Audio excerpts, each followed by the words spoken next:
Recently Nagpur में जो दंगे हुए उसमें हिंदुओं का बहुत नुकसान हुआ,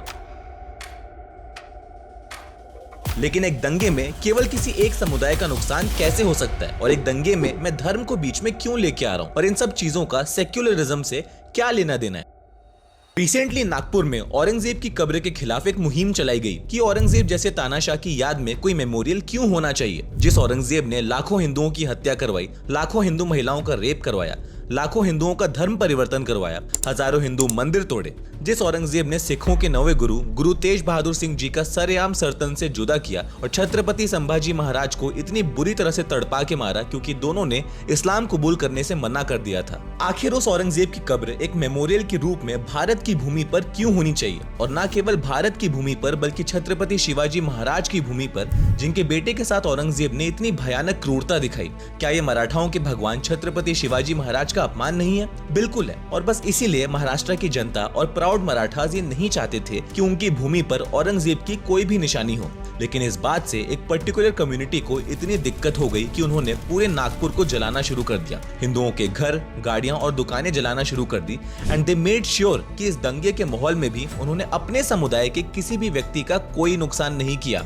जी हाँ, जब ओसामा बिन लादेन को अमेरिका ने मारा था तब उसके शव को ले जाके समुद्र में फेंक दिया गया था, क्योंकि वो जानते थे कि अगर उसकी कब्र बनाई गई तो उसकी कब्र को एक मेमोरियल बना दिया जाएगा और उसके चाहने वाले उसकी कब्र पे आके उसे एक मसीहा के रूप में पूजेंगे। और आज भारत में औरंगजेब की कब्र के साथ वही किया जा रहा है। एक बात बहुत ही ध्यान से समझ लीजिए, ये जितने लोग भी औरंगजेब को अपना आइडल मानते हैं वो उसके आइडियल्स पे बिलीव भी करते हैं। वो लोग हिंदुओं से उतनी ही नफरत करते हैं जितनी औरंगजेब करता था। मुझे तो सोच के भी आश्चर्य होता है और हंसी भी आती है कि लाखों हिंदुओं के हत्यारे औरंगजेब की कब्र आखिर मराठाओं के भूमि पर बनने कैसे दी गई। इट्स लाइक जैसे ज्यूज अपनी भूमि पर हिटलर का कोई मेमोरियल बनाए। क्या आप ये इमेजिन भी कर सकते हैं? टॉलरेंस और सेक्युलरिज्म का एग्जाम्पल सेट करते करते हम इतने स्पाइनलेस हो चुके हैं कि आज जिस भारत के लिए हमारे लाखों पूर्वजों ने अपनी जान की बलिदानी दी थी, उनके हत्यारे को हम लिटरली ग्लोरीफाई कर रहे हैं। और इसीलिए मैं कहता हूँ कि भारत में सेक्युलरिज्म हिंदुओं के साथ किया गया सबसे बड़ा स्कैम है, क्योंकि भारत में हम जो सेक्युलरिज्म फॉलो करते हैं वो है सिलेक्टिव सेक्युलरिज्म, यानी सेक्युलरिज्म की पूरी रिस्पॉन्सिबिलिटी केवल और केवल हिंदुओं की है।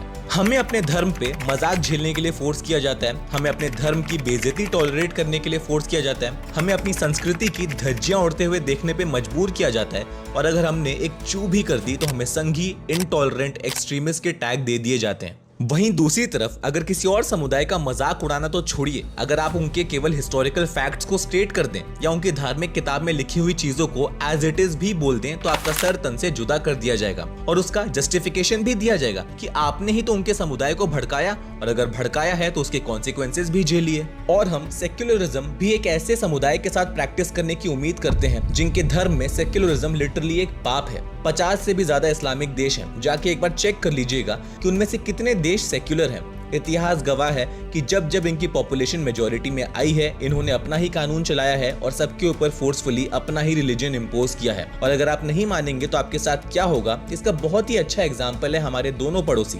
पाकिस्तान और बांग्लादेश, जहां वो अपने धर्म के खिलाफ बोलने वालों को तो छोड़िए, उनका धर्म ना मानने वालों को ही काफिर बोलते हैं, जिनकी सजा केवल मौत है अगर वो उनका धर्म नहीं अपनाते तो। वहीं दूसरी तरफ हम हैं जो हमारे धर्म की धज्जियां उड़ाने वाले, हमारे लाखों पूर्वजों को मारने वाले और हमारे हजारों मंदिरों को तोड़ने वाले एक तानाशाह का मेमोरियल बनने देते हैं अपनी ही भूमि पर। अगर हम इसी तरह चलते रहे तो आज से सैकड़ों सालों बाद जब हिंदुइज्म केवल एक इतिहास होगा, लोग हमारे बारे में पढ़ के हमारी स्टुपिडिटी पे हंसेंगे कि ये लोग कौन थे जिन्हें सैकड़ों सालों की प्रताड़ना, धर्म परिवर्तन, खून कराबे के बाद भी एक सिंपल सी चीज समझ नहीं आ रही थी कि इस पर्टिकुलर कम्युनिटी के साथ सेक्युलरिज्म प्रैक्टिस नहीं की जा सकती। We are fortunate enough to see a live example in the form of Israel, जहां आज उनके देश और उनके समुदाय के लोग ज्यूज के लिए हर एक दिन एक जंग है, जिस प्रकार से उन्हें अपने एग्जिस्टेंस के लिए लड़ना पड़ रहा है। लेकिन हमारे कम्युनिटी की सबसे बड़ी दिक्कत ये है कि हम बहुत इंडिविजुअलिस्टिक हैं और अपनी सेल्फिश इंडिविजुअल नीड से थोड़ा भी ऊपर उठ के एज वन कम्युनिटी ये नहीं सोचना चाहते कि ये सब कुछ धरा का धरा रह जाएगा